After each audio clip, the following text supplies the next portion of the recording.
Now the second part of section 4 is this. You see them do a lot of this. And sometimes you see a lot of people practice that. And then you say, well, what is that? To do it properly is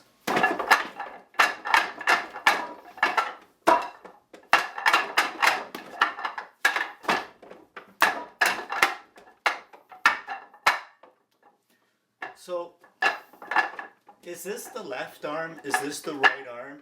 Is this the right arm? Is this the left arm? And how do I apply this technique? What exactly am I doing here? I did this a lot. I practiced this over and over again for quite a number of years until I discovered, well, how do I apply this? What am I doing here? What is this? I come to realize that see, because the dummy can't move and can't really punch you. So when you're doing this, these two arms surprisingly represent one arm as they're punching you. These two arms here, it actually is only one arm. Let's say if I'm doing this, this is the elbow part of his right punch, and this is the wrist part of his right punch. When I'm doing this, it's actually a punch coming to you here. And this part here is this part of his hand, and this arm here is this part of his hand. And how do you apply this move?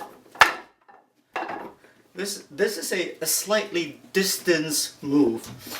After performing this and this, they're moving backwards, they're stumbling backwards, and they're slightly disoriented, and they're throwing punches like this as they are being pushed back.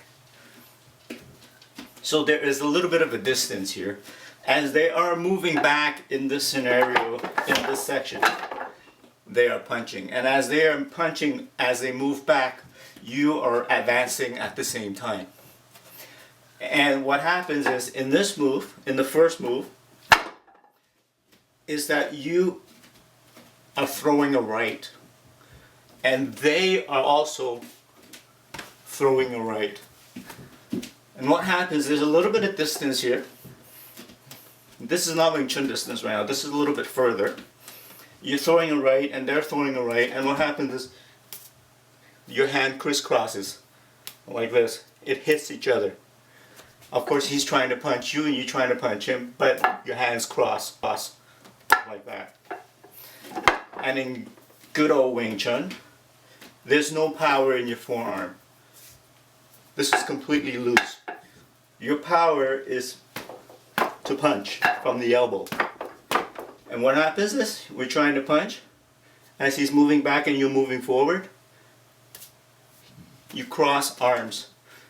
And naturally when you cross arms, because you're relaxed, his force hits your arm and collapses your wrist like this. And that naturally turns into a Chun. So you're trying to punch him, he's punching you, he collapses because they cross, collapses your wrist into a Chun. So you're not going to fight force against force, you're going to go with his force. To go with his force, you're doing this. He collapses, so you no longer can go forward, you start to go with his force. So you hook onto his wrist and you send it on the way that he wants to go, away from your center. At the same time, when he goes away from your center, you're launching the same attack. This goes right over this area of that same arm. So these are not two arms, this is one arm. And you're punching him here while checking his elbow at the same time. So this is one arm. So that does a Chun for his right arm, and that goes over his, near his elbow and forearm part right here, and you're doing this. Then, assuming that you miss, he's doing the left, so you do the same thing. As you're going to do this, he's still backing up and you're still moving forward. He catches you on this hand, collapses. Once again, you repeat the same process on the other side. Okay, so you're not really hitting it in the form. In the form, you do it 2 times. And he's still backing up and you're still moving forward. And only on the 3rd time, you manage to catch up. And you give him a palm. When you give him a palm, he gets hit in the face. He throws again the right. When he throws again the right, you're not going to play the same game again. He throws the right. You bong the right. Because you want to hit him, but he throws the right. You end up, you want to go on to this side. You bong the right goes into a tan. Then, like the first or second section, you can do a tan da. But in this case, after the tan da, at the same time, you do a kick.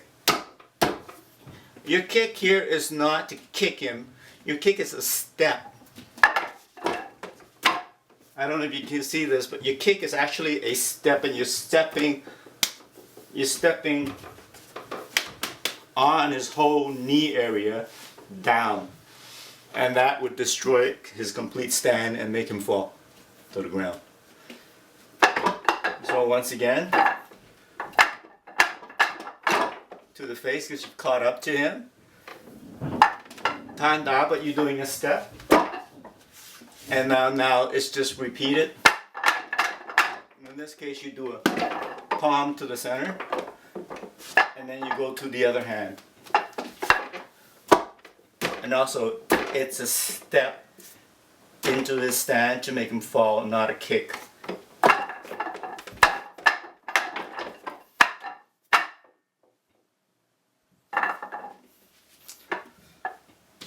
That's I think that's section 4. Practice and enjoy. Bye.